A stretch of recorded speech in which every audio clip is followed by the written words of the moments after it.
Hello, coming to you from Lahore, this is Indus News. I'm Waqar Rizvi. These are the top stories.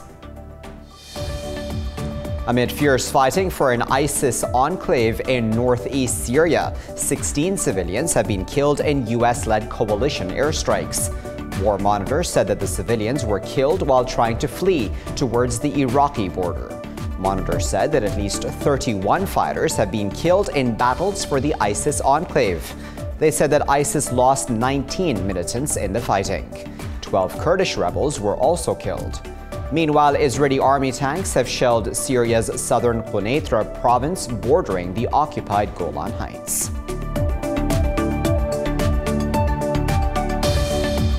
In another development, the presidents of Russia, Turkey, and Iran will meet in the Black Sea city of Sochi on Thursday for talks on the war in Syria.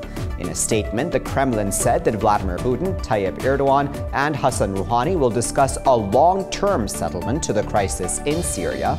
Russia, Turkey, and Iran brokered a ceasefire in Syria in December 2016, leading to peace talks which have made little progress.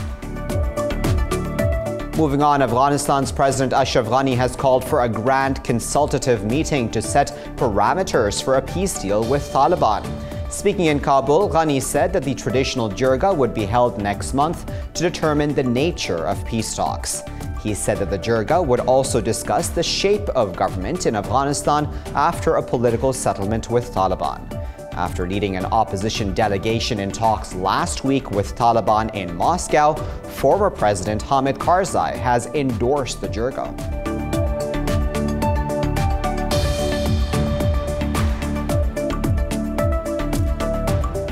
Meanwhile, the Trump administration has threatened to veto a resolution in the U.S. Congress which seeks to end military support for the Saudi-led coalition fighting in Yemen. The White House said that the resolution was inappropriate because U.S. forces only provided aircraft refueling and other logistical support.